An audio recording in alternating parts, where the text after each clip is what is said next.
우리는 그리스도인으로서 하나님이 나를 들어서 쓰시려고 할 때 잘 준비되어 있는가?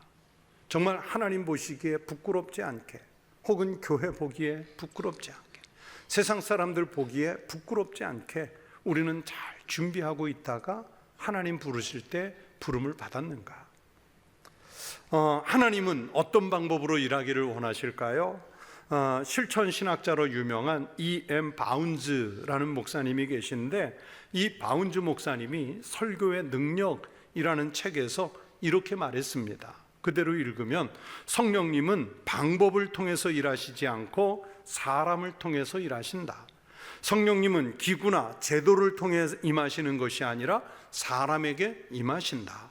성령은 계획에 기름을 부으시는 것이 아니라 사람, 그것도 기도하는 사람에게 부으신다. 여러분, 그렇습니다. 우리가 아무리 훌륭한 계획을 세우고 그 계획에 따라서 철저하게 실천하는 인생을 산다고 해도 그것이 사람을 복되게 한다든지 하나님의 은총이 된다든지 하지 않습니다. 하나님은 인간이 만든 제도나 인간이 구상하는 그 계획 속에 임하시는 것이 아닙니다. 그러면 하나님은 누구에게 임하시는가? 무엇에 하나님이 은총을 쏟아 부으시는가? 여러분, 바운즈 목사님의 말씀처럼 하나님은 나 같은, 우리 같은 사람에게 역사하시는 줄로 믿습니다. 사람을 통해서 일하시고 사람을 통해서 하나님의 섭리를 이끌어 가십니다. 하나님은요, 보세요, 돌들이라도 일어나서 소리치게 하실 수 있는 분이시지만 하나님은 사람을 만드셔서 하나님의 피조물을 관리하게 하셨고, 또 예수님은 하나님의 다른 방법으로 일하실 수 있지만 제자들, 즉 사람을 세우셔서 그리스도의 일을 하게 하십니다. 성령님은 사람에게 충만한 은혜를 주셔서 하나님의 일들을 하도록 인도해 주십니다. 이것이 우리가 믿는 삼위일체 하나님께서 일하시는 방법인 줄로 믿습니다. 성경 시편 147편 5절에서 말씀하십니다. 우리 주는 위대하시며 능력이 많으시며 그의 지혜가 무궁하시도다. 여러분, 위대하시고 능력이 많으시고 지혜가 무궁하시기 때문에 하나님은 얼마든지 다른 방법으로 일하실 수 있으세요. 하나님이 손을 펴시면요, 모든 생물들이 소원을 만족하게 이루어 주신다고 성경이 말씀해요.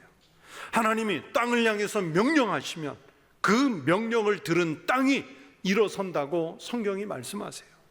하나님은 그렇게 말씀만으로 무엇이든지 하실 수 있고 역사를 주관하실 수 있어요. 그럼에도 불구하고 하나님은 일하실 때 굳이 우리 같은 사람을 세워서 일을 하세요. 이스라엘 백성들이 430년 만에 애굽에서 출애굽할 때 하나님은 얼마든지 다른 방법으로 일하실 수 있으셨죠. 그러나 하나님은 그렇게 하지 않으시고 그때 필요한 사람을 세워서 일하도록 하셨습니다. 하나님께서 이스라엘 백성들에게 구원을 베푸시고 하나님의 백성으로 만들기 위해서 성경을 보시면 먼저 무슨 제도를 만들어 놓으셨다거나 아니면 강력한 군대를 미리 조직해 놓으셨다거나 그러지 않으셨어요. 하나님은 하나님의 방식대로 일하시는데 그것은 바로 하나님이 택한 사람을 세우는 것이었습니다. 그래서 하나님은 오늘 본문 속에서 오직 한 사람 모세를 통해서 일하시겠다고 약속해 주시고 있습니다. 여러분, 모세는 하나님의 역사를 위해서 은총을 입은 사람으로 선택되었습니다. 이처럼 하나님의 은총을 입은 사람들이 있습니다. 하나님의 은총을 입은 사람들은요, 하나님의 일을 해냅니다. 하나님의 은총을 입지 않고는요, 아무 일도 하지 못합니다. 은총이란 내 자격에 따라서 입는 것이 아닙니다. 고행을 한다고 해서 은총이 주어지지 않습니다. 은총을 받기 위해서 학술적으로 무슨 연구를 했다고 은총이 돌아오는 것이 아닙니다. 그러면 은총이 무엇입니까? 높은 사람에게서 받는 특별한 사랑, 혹은 하나님이 인간에게 일방적으로 내려주시는 은혜, 이것을 성경에서 은총이라고 그래요. 은총이라는 말의 원어는 은혜라는 뜻도 있고요, 좋아하는, 기뻐하는 또는 소중한 이런 뜻들을 가지고 있습니다. 그래서 성경적으로 은총은 전적으로 위에 계신 하나님께서 택한 사람에게 일방적으로 내려주시는 은혜를 말합니다.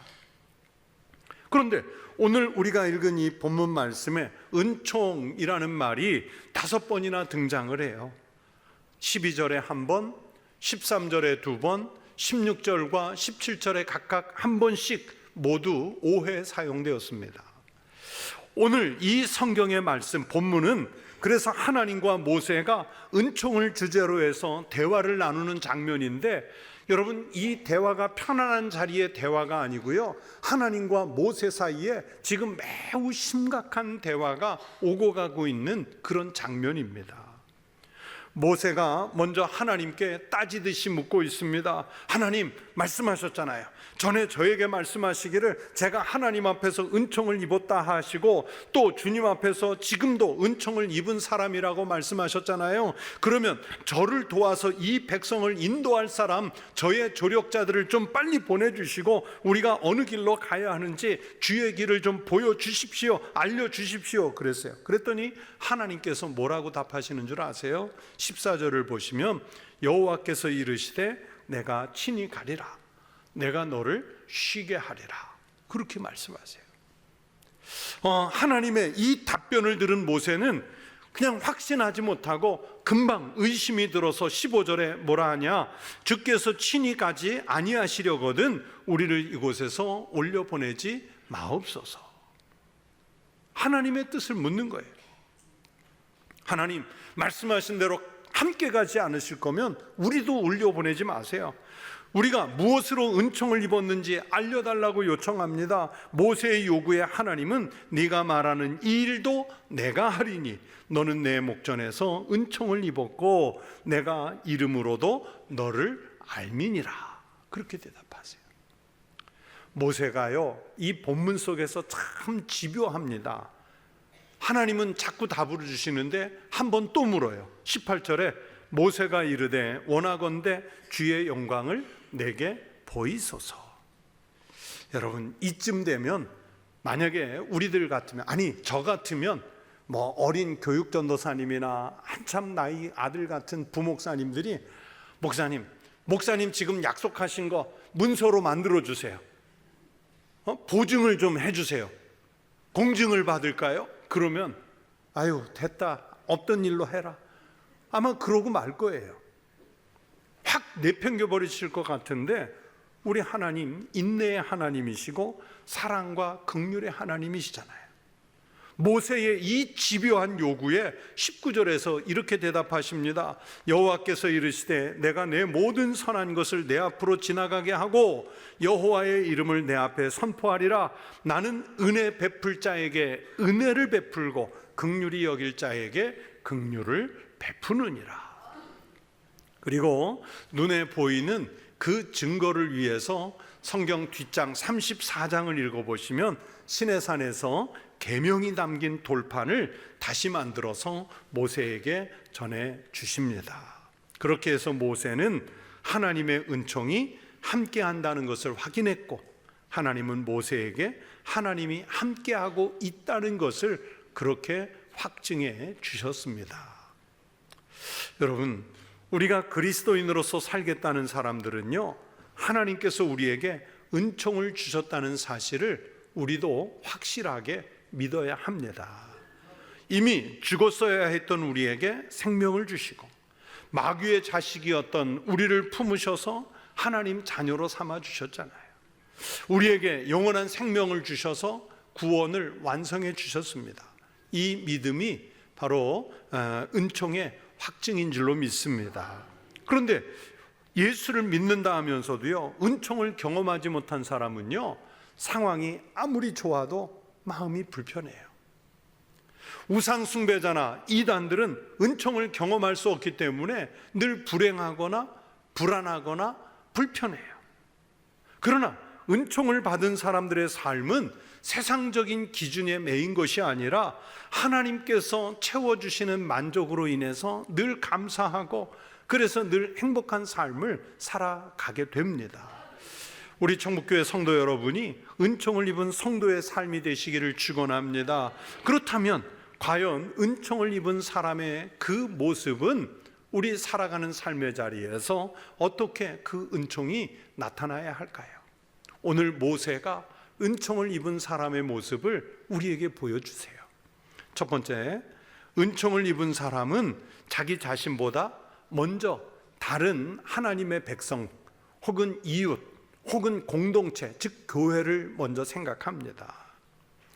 모세는요, 하나님이 자기 이름을 기억해 주신다고 해서 그 말씀에 어깨가 으쓱해지고 그것 때문에 자기를 높이려고 하지 않았어요.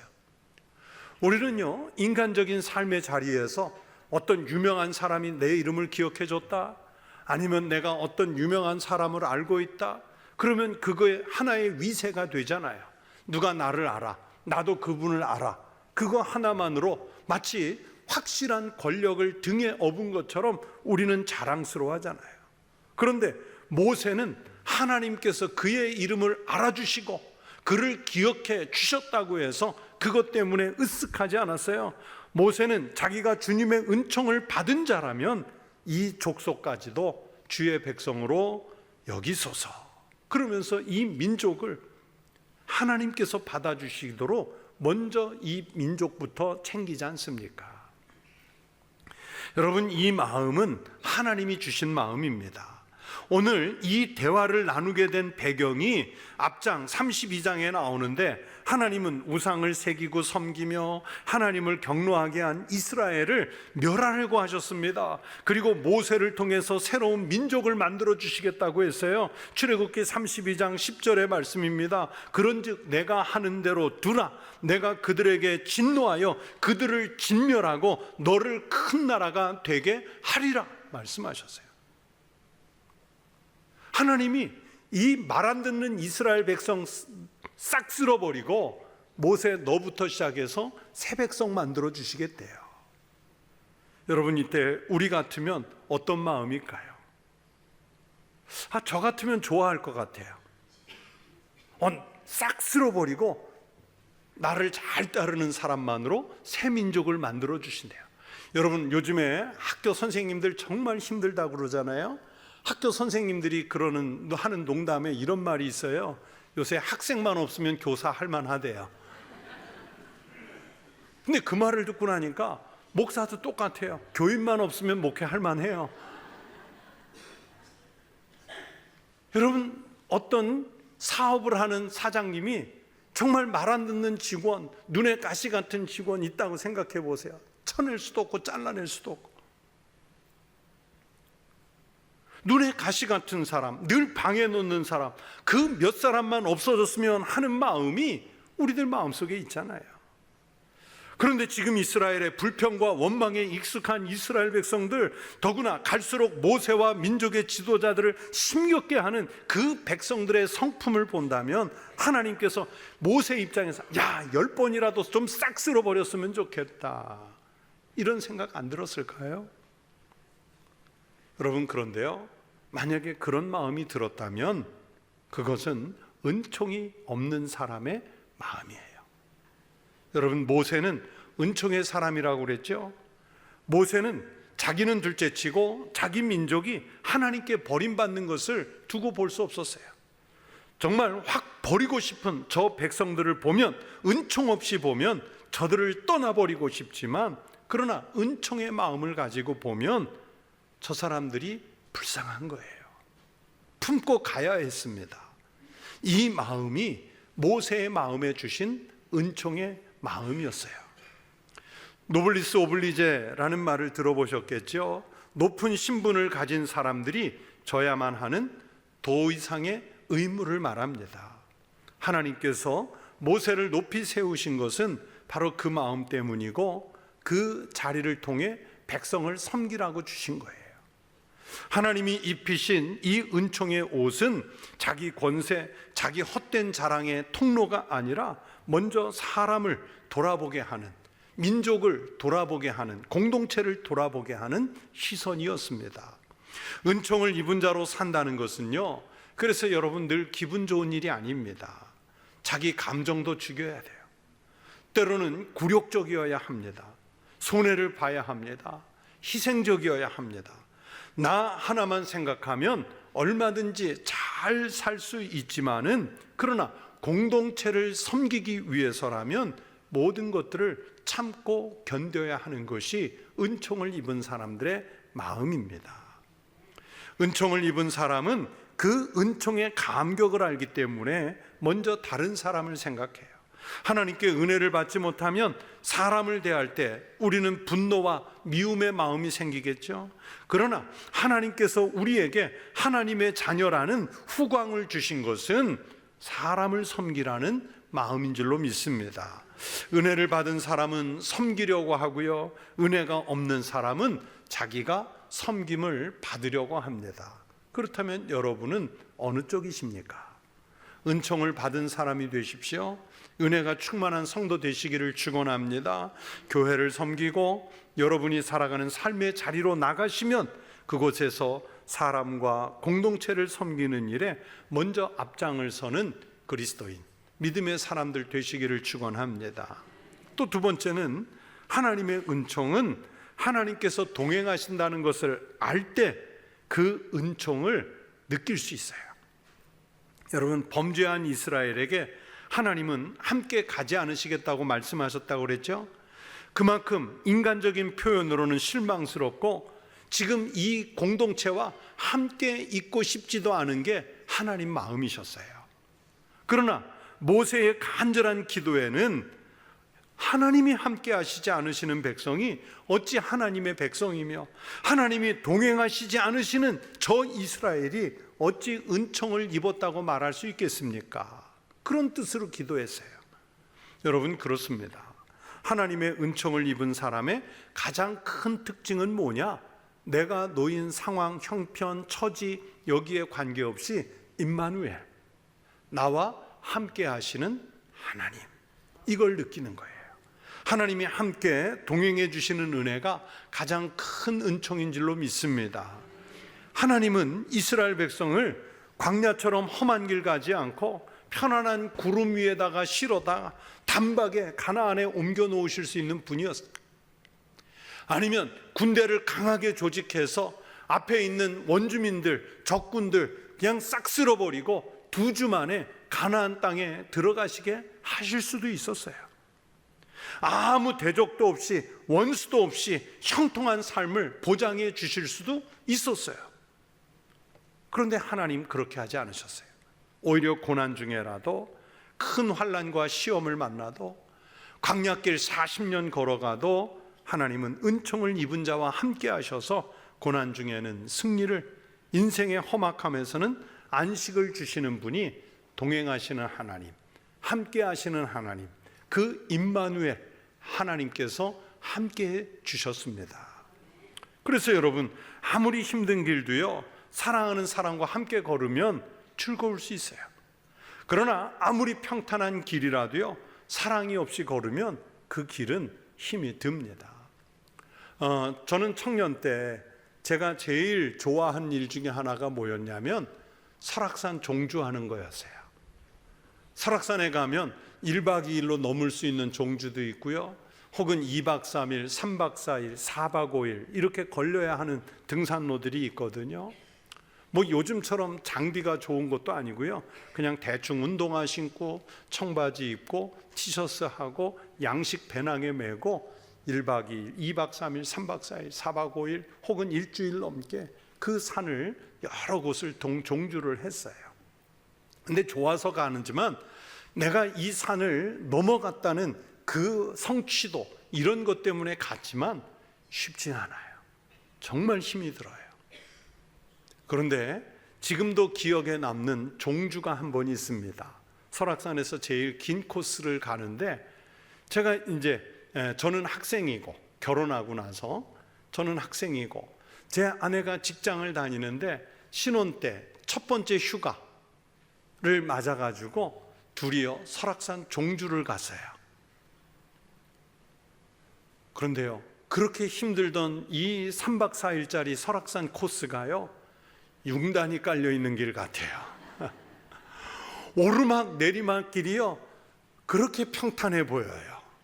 손잡고 끌어올려주고 같이 얘기하며 걷고 이러는데요, 이 길이 정말 행복한 길이에요. 왜 그럴까요? 길이 변했나요? 아니요. 같이 가는, 사랑하는 사람이 있기 때문이었던 거예요. 여러분, 인생이 그렇습니다. 사실 인생을 살아가는 것이 늘 힘들고 어렵죠.